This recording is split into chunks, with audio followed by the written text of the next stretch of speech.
les decía que en la anterior división, bastante matemática, que habíamos hecho también, o que se hace porque así están ordenados los libros, de 12 y 5, es decir, 12 libros que son de la historia del pueblo de Israel, 5 que son el Pentateuco, la ley, y otra división de 12, 5, tenemos los 12 profetas menores, es decir, que escribieron poco o que conservamos poco de sus escritos.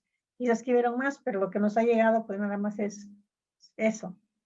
Y los profetas mayores, que además de que escribieron más, se conservaron también los escritos. Y en medio de ese 5:12, 5:12, tenemos 5 que son los libros sapienciales, libros de sabiduría, y que además son libros poéticos. Por eso no quiere decir que no haya poesía en los otros libros. De hecho, calculándole más o menos, cuando menos un tercio de la Biblia está en poesía. Y la mayor parte de ese género literario se encuentra en el Antiguo Testamento. Es decir, hay poesía en los profetas, por ejemplo, tanto menores como mayores. Hay poesía en el Pentateuco y hay poesía en los libros históricos. La poesía está metida ahí por todos lados.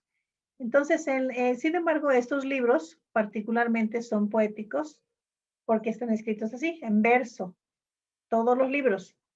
Job solamente la introducción, el prólogo y el epílogo no, ese está en prosa, pero digo, es un pedacito, todo lo demás está en poesía. Los salmos todos son poemas, los proverbios también, Eclesiastés y Cantares. Y podemos dividir la sabiduría en dos tipos. La sabiduría especulativa o intelectual y la sabiduría que se llama la prudencia. Los dos están ligados. Uno no puede existir sin el otro. Es decir, alguien que tiene sabiduría e inteligencia necesariamente va a desarrollar la prudencia. Y al revés, una persona que sea prudente, digamos, la sabiduría con comillas práctica, va a tener un sustento de sabiduría especulativa o intelectual. Es decir, sí se puede clasificar, pero los dos tipos de sabiduría están ligados, se complementan. Hablamos de sabiduría especulativa en el sentido de que es mucho más abstracta y se interesa por saber las causas de las cosas, pero también tenemos la sabiduría práctica, la prudencia, que de hecho dentro de las ramas de la filosofía, esta también se conoce como la ética. La ética es la parte práctica de la filosofía. Si una filosofía sin ética, sin propuesta ética, pues no es filosofía. Se queda nada más en divagaciones intelectuales, pero realmente no constituye filosofía.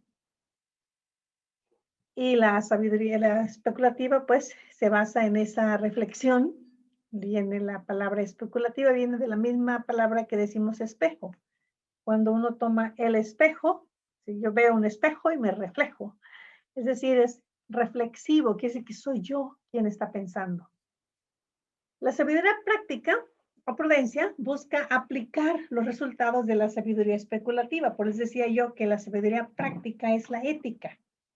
Podemos hablar de varias ramas de la filosofía,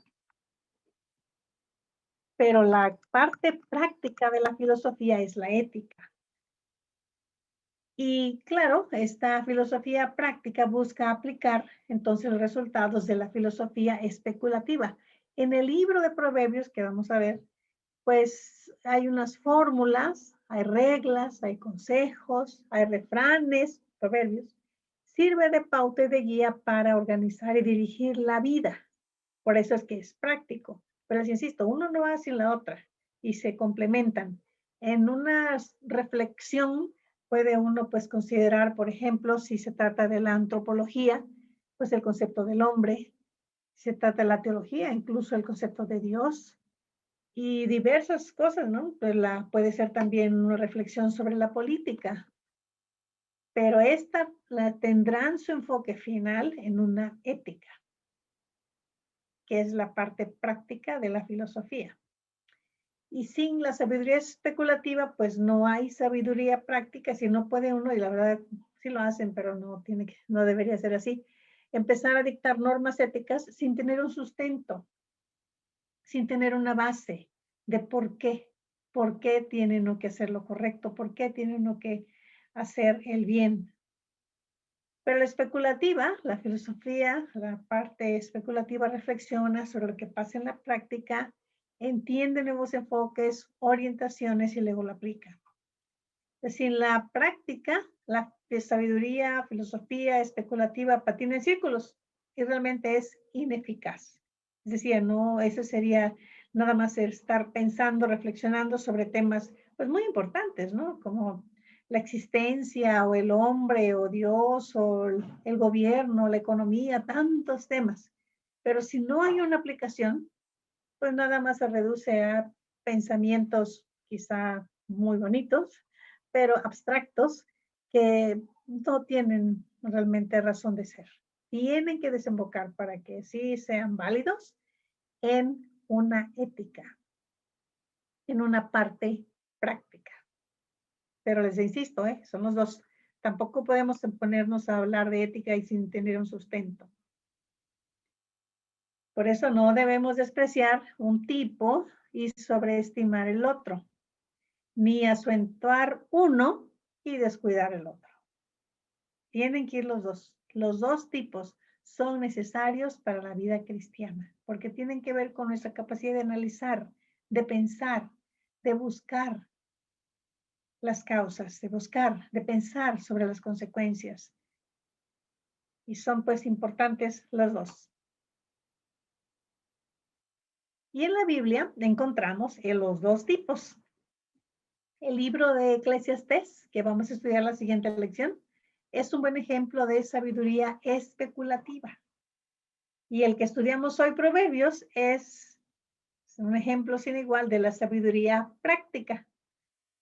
Estamos empezando quizá al revés, deberíamos haber hecho primero Eclesiastés, pero bueno, no importa, en este caso no importa, porque los dos son del mismo autor.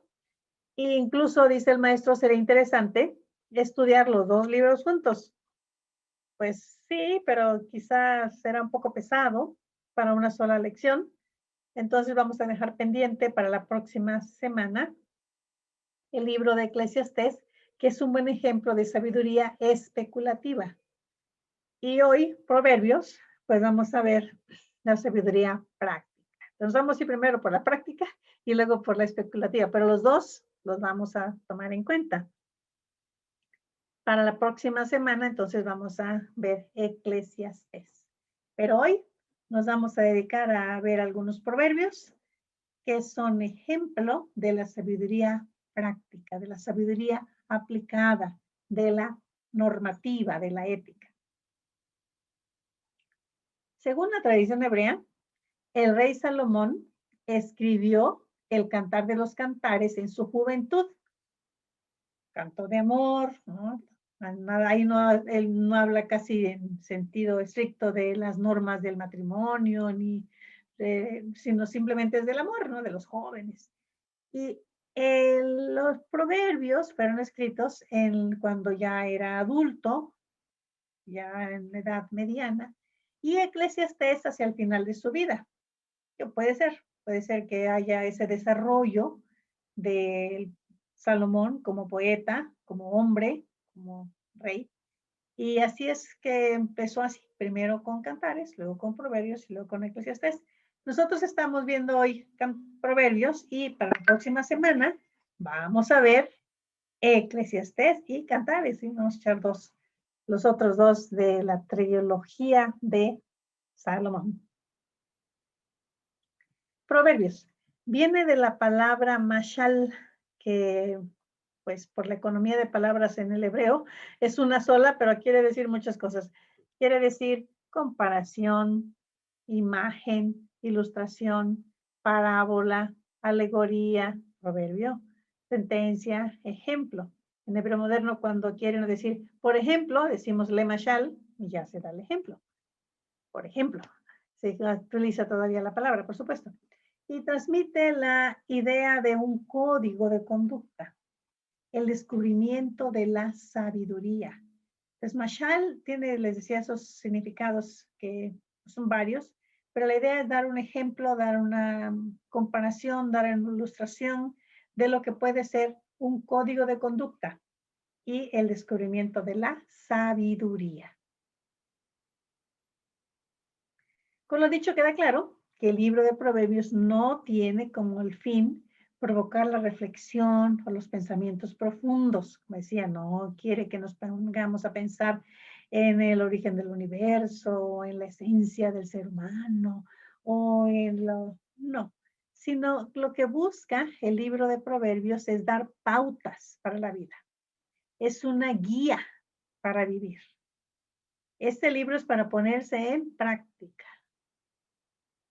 En él encontramos cápsulas de sabiduría, o mejor dicho, sabiduría encapsulada. Entonces tenemos aquí, pues, vitaminas, les decía, no solamente para la mente, para el cerebro, sino para la vida, para que llevemos una vida plena, una vida, pues, de acuerdo a los lineamientos que Dios mismo pone.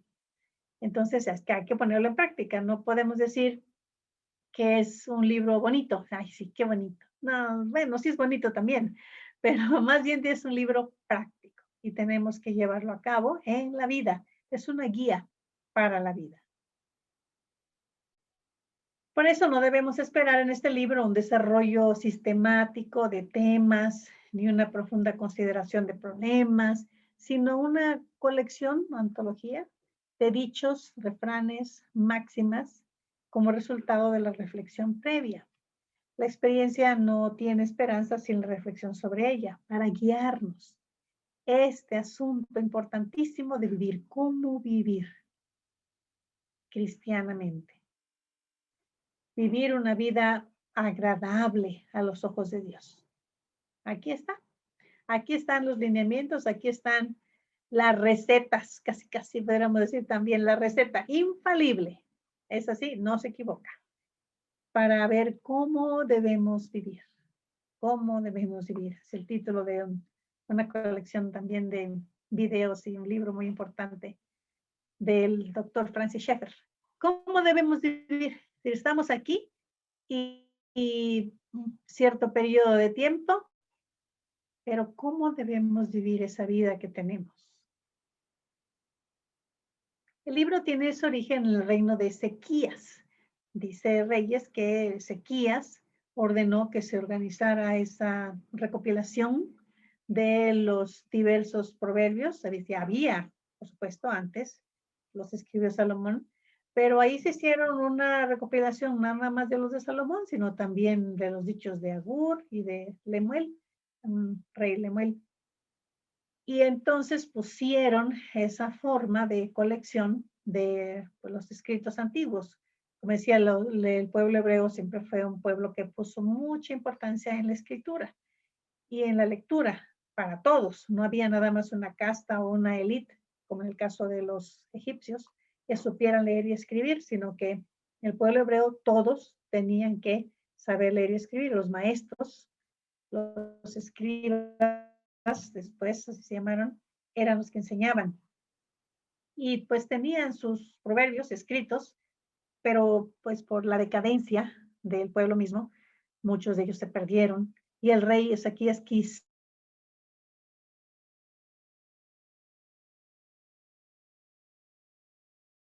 encuentra algunos transmitidos oralmente, otros escritos. Les decía, eso es muy importante, la literatura hebrea no fue transmitida principalmente de manera oral, sino escrita. Y es por eso que se conserva tan bien, porque en la tradición oral, pues se tiende a la tendencia es natural a perderse, a que haya muchas variantes, a que cada quien le ponga de su cosecha, pero en la escrita no, la escrita queda mucho más fija y la literatura hebrea tiene esa particularidad de que fue una literatura que se escribió. Sí había tradición oral, por supuesto, pero también muy importante la tradición escrita. Y aquí estaban los proverbios, los recopilaron, los investigaron y los pusieron en estas colecciones. Podemos concluir que con excepción de los últimos capítulos, pues los proverbios son de Salomón, pero que son solamente algunos de los que escribió muchos más, pero pues estos fueron recopilados algunos siglos después durante la época de el rey Ezequías. El libro está escrito en verso, ya dijimos que es poesía, pero a diferencia del libro de los Salmos, no es una colección ordenada de poemas, sino una antología de 3 colecciones de diversos sabios. No los revolvieron, sino que los dejaron así. Los versículos en el capítulo 10, 1 y 25 indican nuevas colecciones, mientras que los capítulos finales, los 30 al 31, son como un apéndice. En el 10.1 dice los proverbios de Salomón, ¿no? Ya dice cuáles son. Y después en Proverbios 25, también el versículo 1 dice, también estos son proverbios de Salomón, los cuales copiaron los varones de Ezequías, rey de Judá. Y más adelante les decía el 30, y el 30 dice, palabras de Agur, hijo de Jaque, la profecía que dijo el varón Itiel a Jocal, pues ahí estaba también. Y el 31, pues palabras del rey Lemuel. Entonces, básicamente, 90% de estos son de el rey Salomón. La estructura es digna de notarse porque mayormente, casi siempre, hay 2 versos que van en pares. El segundo verso complementa el primero. Lo hacen de esta forma. El primero, el más común, es el contrastante. En este tipo de segundo verso suele empezar con una conjunción más, sin acento, u otra conjunción adversativa. Por ejemplo, en el capítulo 29, el versículo 11, que dice, si tienen su Biblia por ahí, si no, yo se los leo. Estamos en de Proverbios 29, 11. El necio da rienda suelta a toda su ira, mas el sabio al fin la sosiega. Y es muy común, es el contrastante, el tipo de proverbio, donde por una parte esto, por otra parte esto. Y lo encontramos, les decía, muchísimo. El segundo tipo es el completivo. En este tipo, el segundo verso complementa la afirmación del primero. Vamos a ver el capítulo 28, el versículo 3. El hombre pobre y robador de los pobres es como lluvia torrencial que deja sin pan. Es decir, es muy triste la situación, ¿no? Que además de que sea pobre, pues robe a los pobres. Es como lluvia torrencial que deja sin pan. Y hay muchísimos también de este tipo de proverbios. El tercer tipo es el comparativo. Este tipo del segundo verso compara algo con el primer verso. Y también es muy abundantes, muy abundantes los ejemplos de este tipo de proverbios completivos y ahora el comparativo. En el comparativo, por ejemplo, que dice, mejor es un bocado seco y en paz que casa de contiendas llena de provisiones. Se está comparando al bocado seco, es decir, muy poca comida, pero con tranquilidad, con paz, dice, pero una casa de contiendas donde hay pleitos y gritos y lleno de provisiones.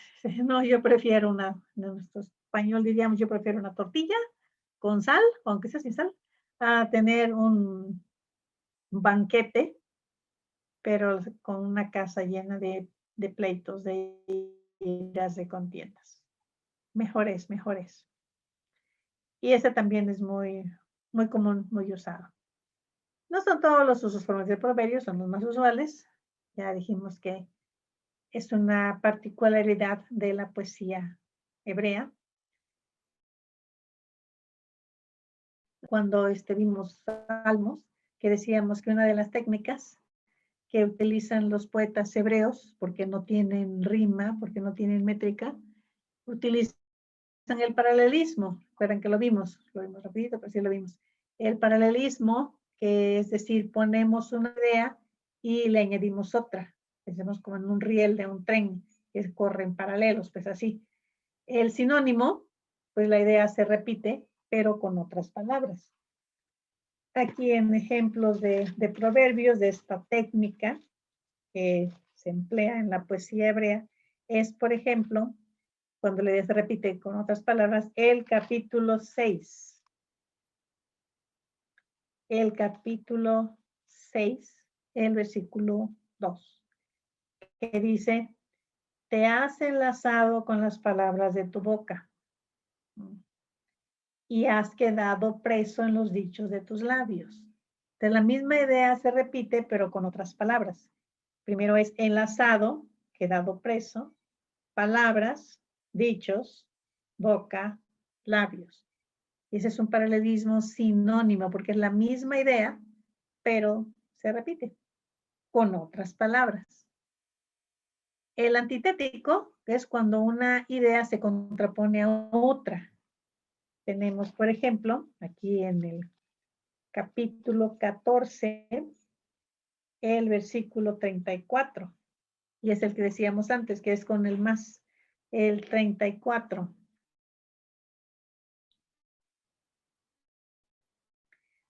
Es afrenta de las naciones. Y también en el versículo 2 del 15, diría, más la boca de los necios hablará sandeces. Eso es lo que decíamos, ¿no? Antes, el antitético. Son paralelismos, son maneras de expresar, entonces, una idea para reforzarla. En el sinónimo se repite, el antitético se contrapone. También el sintético es en el capítulo mismo, en el 15, el versículo 17. Y en este tipo de paralelismo, la segunda línea completa el pensamiento del primero. Dice el 17, mejor es la comida de legumbres donde hay amor que de buey engordado donde hay odio. Es como vimos el ejemplo anterior también, no mejor un bocado seco en paz que un banquete en donde hay violencia, gritos y sombrerazos. Pues aquí también mejor es la comida de legumbres donde hay amor que de buey engordado donde hay odio. Ese es el sintético. La segunda línea complementa el pensamiento del primero. Y otro tipo de paralelismo es el emblemático, donde la primera parte del verso expresa el pensamiento en forma figurada y la segunda lo hace en forma literal o viceversa. Tenemos un ejemplo allí en el capítulo 25. El capítulo 25, el versículo 14. 25, 14.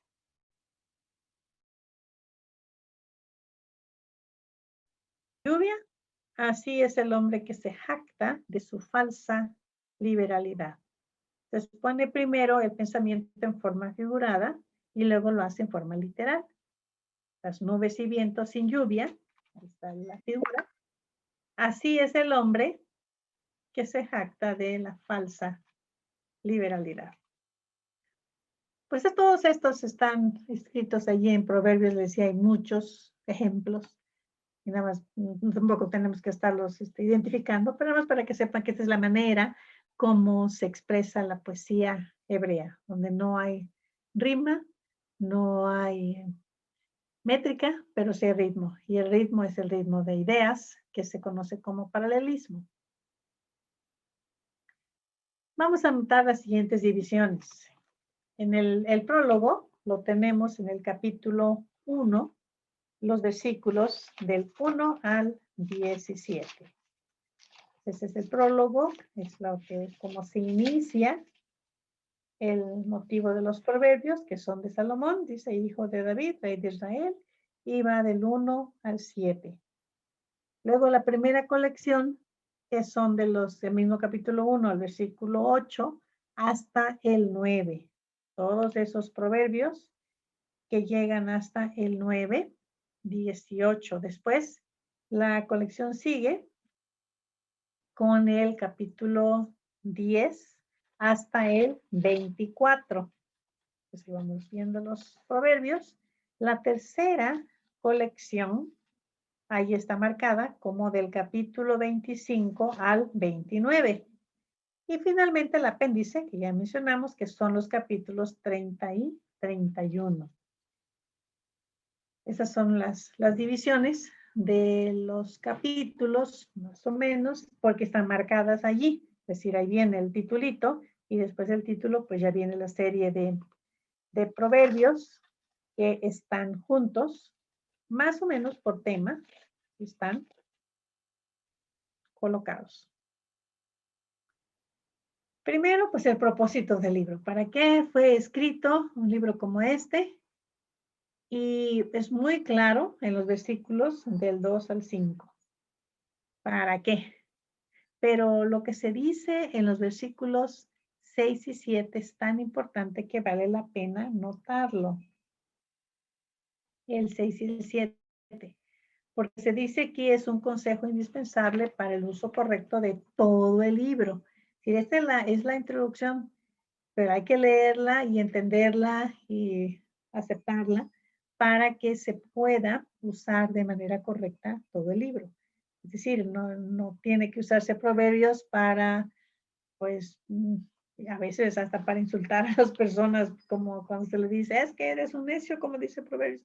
No, la idea aquí es que hay que notar cuál es el propósito del libro. Y ese está ahí súper claro, del 2 al 5 y sobre todo del 6 al 7. Que dice el libro, entonces, que fue escrito para entender sabiduría y doctrina, o sea, enseñanza, para conocer razones prudentes, recibir el consejo de prudencia, justicia, juicio y equidad. Decía yo que es un libro de ética, que es la parte práctica de la filosofía. Pero además, para dar sagacidad a los simples y a los jóvenes, inteligencia y cordura. Oír al sabio, aumentará el saber, y el entendido adquirirá consejo, no tenga ayer paralelismo. Y además vean el 6 y el 7. Para entender proverbio, declaración, palabras de sabios y sus dichos profundos. El principio de la sabiduría es el temor de Jehová. Los insensatos desprecian la sabiduría y la enseñanza. Esto es importantísimo reconocerlo porque eso se habría que subrayarlo y ponerlo con negritas y en cursivas. Es el tema del libro. El principio de la sabiduría es el temor reverente, es el caso a Jehová, el temor de Jehová. Todo lo demás sale sobrando. Y es el insensato el que desprecia la sabiduría. Ya de inicio está clasificando a su audiencia en dos grupos. El grupo que pone atención, el grupo que entiende que el libro de Proverbios le va a hacer más sabio, y el insensato, el necio, que desprecia la sabiduría y la enseñanza, que se niega a aprender, que se niega a escuchar.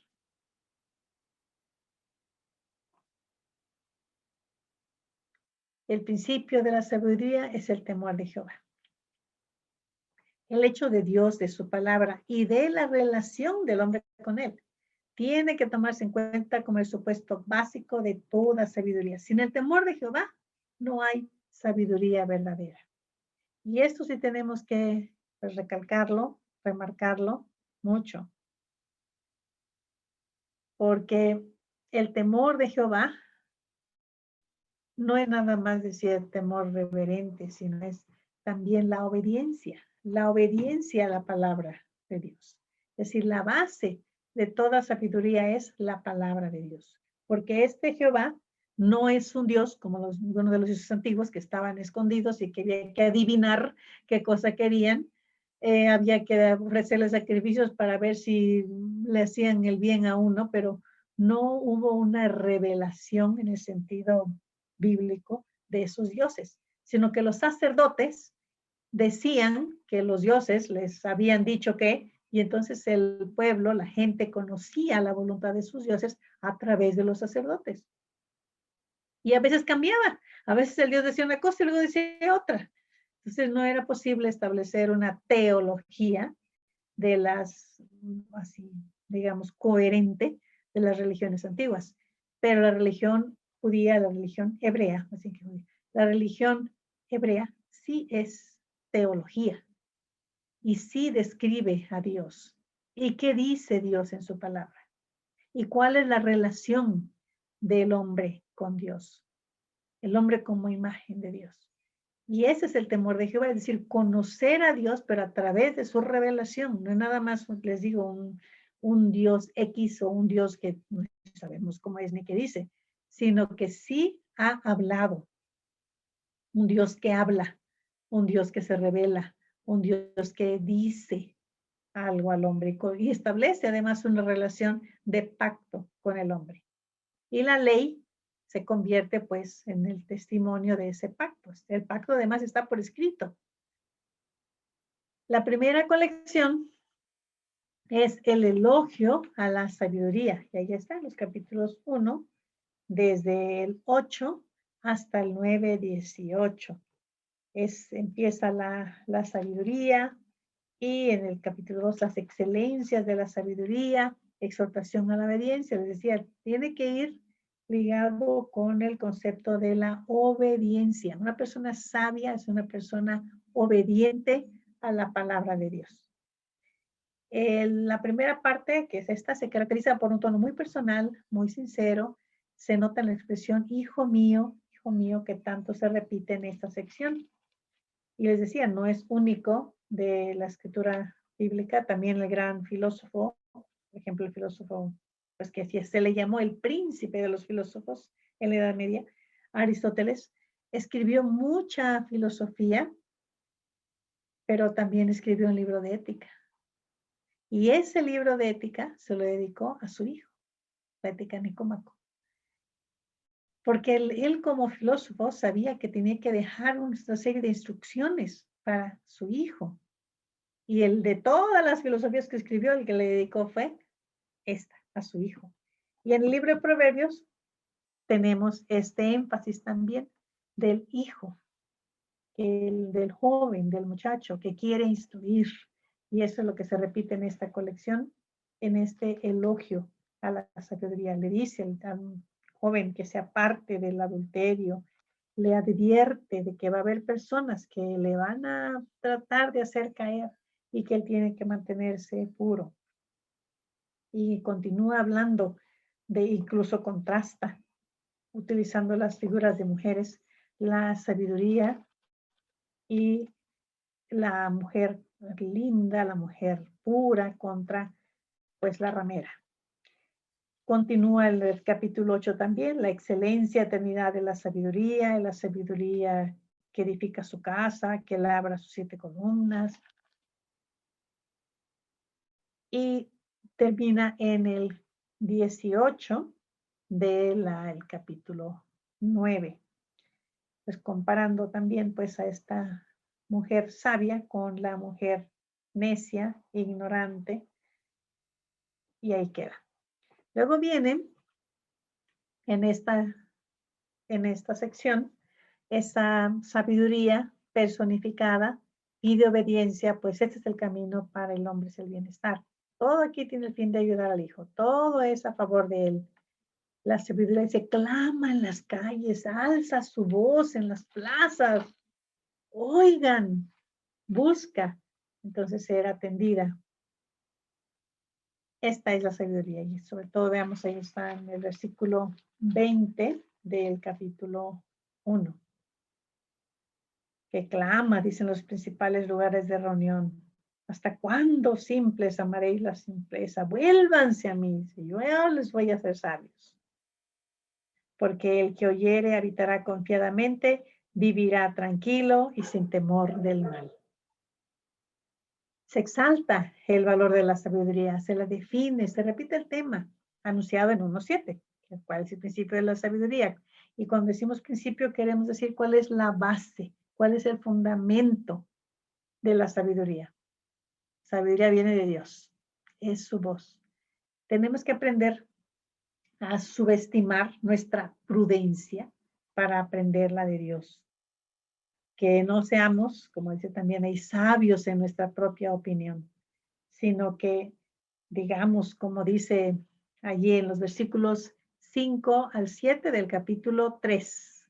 5 al 7 del capítulo 3. Fíate de Jehová de todo tu corazón. No te apoyes en tu propia prudencia. Reconócelo en todos tus caminos y Él enderezará tus veredas. No seas sabio en tu propia opinión. Teme a Jehová y apártate del mal. Y es muy lógico, porque una opinión de cualquiera, pues por definición va a estar fallida. Es decir, podemos ser muy inteligentes, unos más que otros quizá, podemos hacer el examen Mensa o sacar cuál es nuestro IQ, pero aún así no lograremos rivalizar con la sabiduría que viene de Dios. Podemos ser unos más prudentes que otros, pero aún así nos quedaremos siempre cortos, porque nuestros pensamientos pues son particulares y nosotros somos particulares. Entonces, poder llegar al conocimiento que está más allá de nosotros solo va a ser posible por revelación, y esa revelación viene de Dios. Y la sabiduría es de especial ayuda en momentos de tentación, sobre todo en contra de tentaciones de la juventud. Porque ese es el problema, que a veces, de hecho hay un tipo de ética que dice así, que lo que está bien es aquello que me hace sentir bien. Bueno, hay cosas que me hacen sentir bien que no necesariamente están bien. Y o está bien aquello que yo considero que está bien, porque yo pienso que está bien y según mi punto de vista y según mi postura, pues está bien. Bueno, si esa persona que dice eso fuese perfecta, pues estaríamos de acuerdo. Pero la verdad es que la mayoría de nosotros somos, bueno, la mayoría todos somos imperfectos, y proponer que nuestro punto de vista sea el correcto, que lo que nos hace sentir bien sea lo correcto, pues nos mete en problemas. Porque les digo, nuestros pensamientos son fallidos, son cortos. Por eso es que el hacerle caso a lo que dice aquí la palabra de reconocer a Dios en todos tus caminos, temer a Jehová y apartarse del mal, esa es la sabiduría. ¿Y eso cómo lo sabemos? Porque Dios nos lo revela. Quedarnos con nuestras propias ideas y con aquello que nos gusta, que nosotros consideramos según nuestro punto de vista que está bien, nos puede traer problemas. La persona que dice eso no es una persona, e insisto, si la persona que dice eso fuese perfecta, estaría bien. El problema es que las personas que dicen eso, todos nosotros, somos imperfectos y no podemos entonces proponer como modelo de lo que está bien nuestros sentimientos, nuestros pensamientos tampoco. Ahí está la dificultad. La sabiduría es realista. Tiene que ver con este mundo y con el vivir en él. No escapa en un pietismo irreal. Este tipo de sabiduría no es la sabiduría que puede tener el sabio ermitaño, aquel que se va a vivir al bosque, que se alimenta de raíces, que anda descalzo y que es como un gurú que se va a vivir debajo de un árbol. No, la sabiduría que se presenta aquí es una filosofía realista que tiene que ver con la vida, que tiene que ver con el trabajo, con la familia, con la sociedad, que tiene que ver con tener pesas justas, que tiene que ver con ayudar al pobre, con ayudar al huérfano, con ayudar a la viuda. Son cosas reales que tienen que ver, les digo, con la vida, que tiene que ver con la convivencia social. Es una sabiduría, una ética práctica, como debe ser la ética. Y en este capítulo 9, donde la sabiduría y la tontería se comparan a dos mujeres, una buena y la otra mala, que llaman a la gente. Una dice, dejan la simpleza, dejen las tonterías y vivan. Y la otra, sus convidados, aquellos que le hacen caso, están en lo profundo del Seol, es decir, en la perdición. Una lleva a la vida, la otra lleva a la perdición. Al principio parece que se disfruta más la vida con la mujer mala, Pero son personificaciones.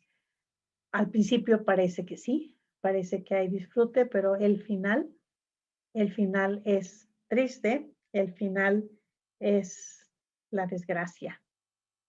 Piénsalo, dice el maestro. Como decía yo a mis alumnos en el TEC de Monterrey cuando les daba clases de ética.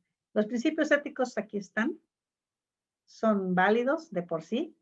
No importa que pienses tú que están bien o que están mal, están bien de por sí. Ignóralos bajo tu propio riesgo. La segunda colección. Prudencia y estulticia. Ahí hay un contraste entre el justo y el malvado. La mayoría de los proverbios de esta colección son antiéticos. Ahí hay un error, disculpen, no debe ser antiéticos, debe ser antitéticos, de antítesis. Constantantes. Hablan del contraste entre la prudencia y la estulticia.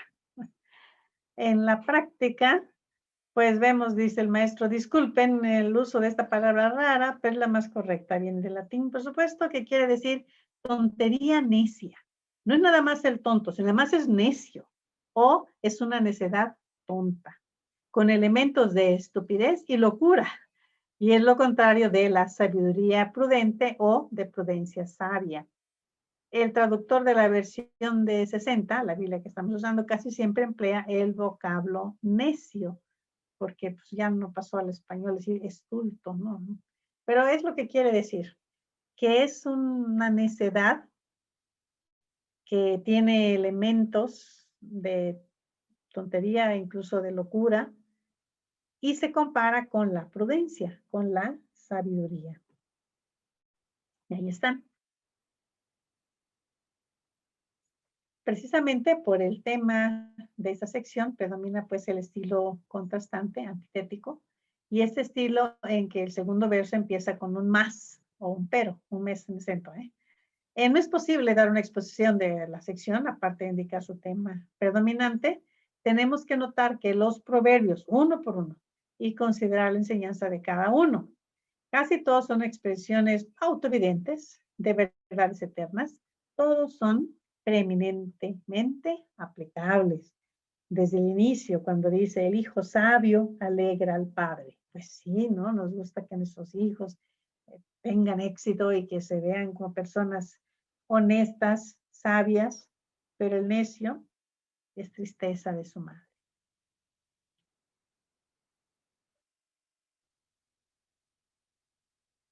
Hay otros, la mano negligente empobrece, más la mano de los diligentes enriquece, ¿no? El trabajo.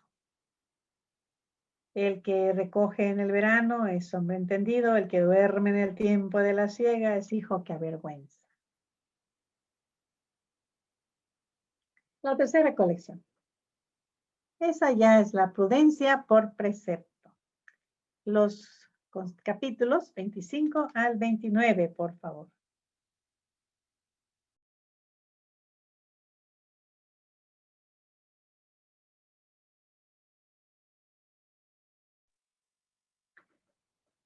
Los capítulos 25 al 29. No hay gran diferencia de tema entre esta colección y la anterior. Esta parte es más positiva, menos contrastante, más perceptiva y emplea mucho más la imagen poética. Hay muchas pinturas, muchos cuadros que se pintan con palabras. Hay uno que a mí me gusta mucho, un buen ejemplo, de eso está en el capítulo 25. El 25, el versículo 11, imagínense, manzana de oro con figuras de plata, es la palabra dicha como conviene.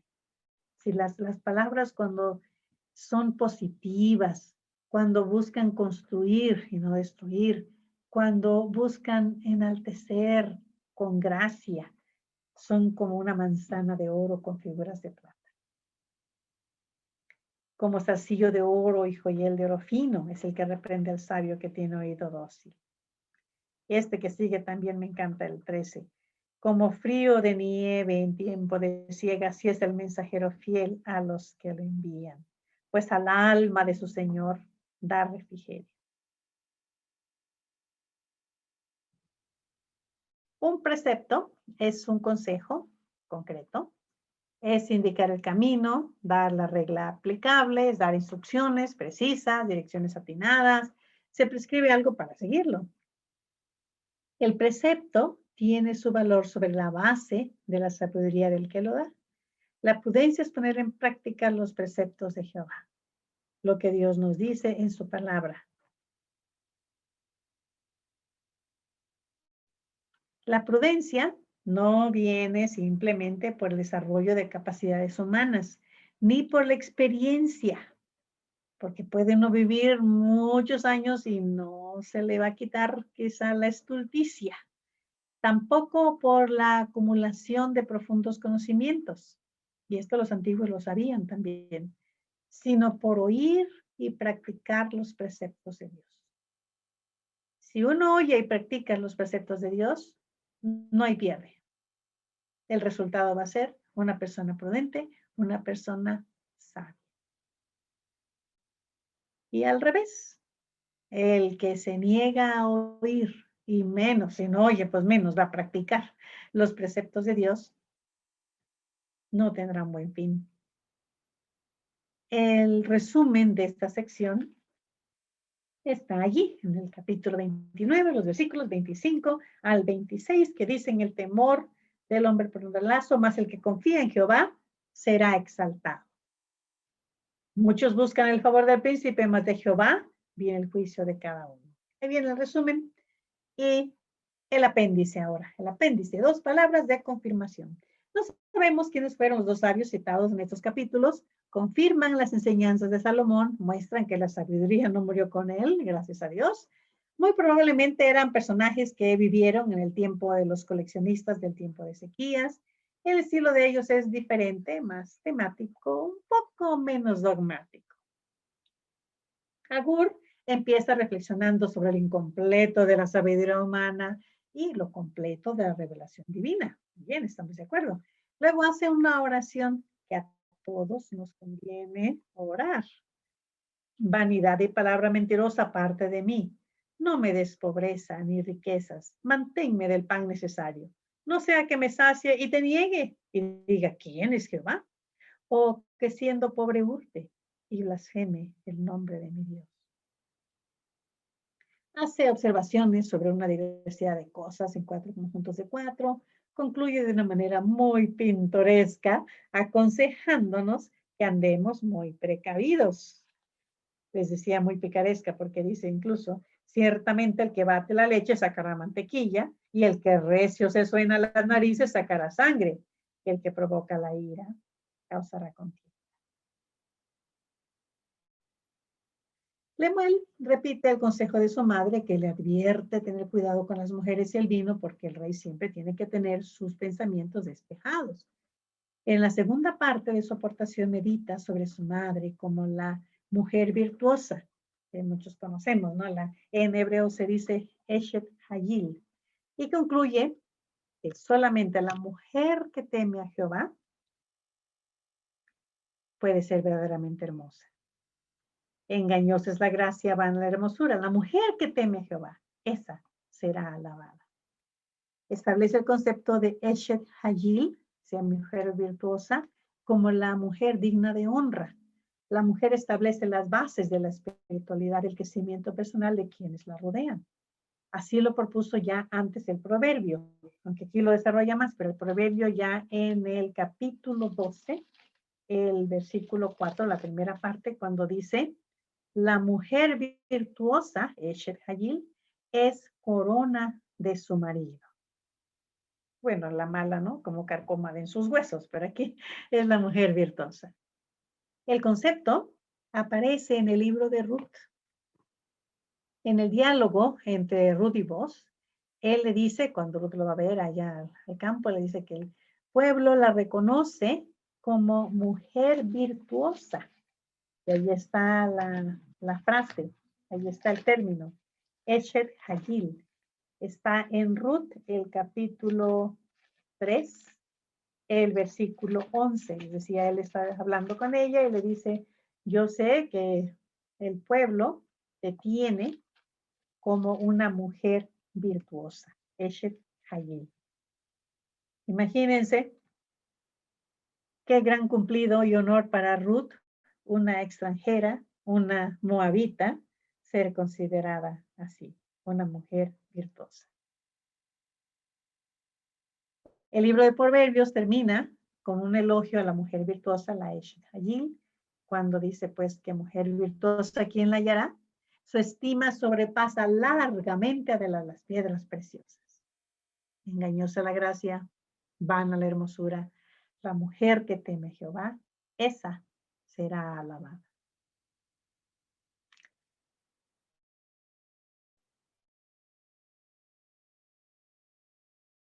Los temas del pecado, la santidad, la sabiduría que se exalta en Proverbios no es solo un alto grado de inteligencia, sino una virtud moral.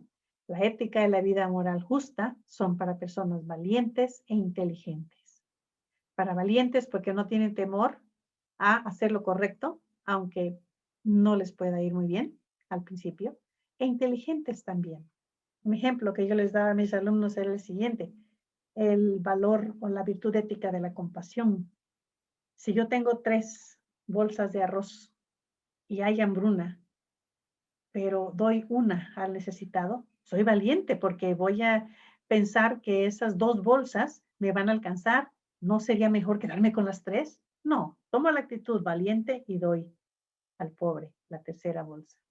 Pero además inteligente, porque al compartir, cuando yo tenga necesidad, como yo compartí, esperaré que otro comparta conmigo. Pero si no compartí, si me quedé con las 3 bolsas de arroz, es una actitud de tonto. Porque cuando yo esté en necesidad, ¿con qué cara voy a pedir que se comparta conmigo, que se me apoye? Por eso la ética es para las personas que son valientes e inteligentes. Y Proverbios nos dice, el temor de Jehová es el principio de la sabiduría. En la siguiente lección vamos a estudiar Eclesiastés y Cantar de Cantares. El énfasis estará en Eclesiastés, claro, pero también vamos a ver Cantares para que pues cumplamos con nuestra meta de la Biblia en un año.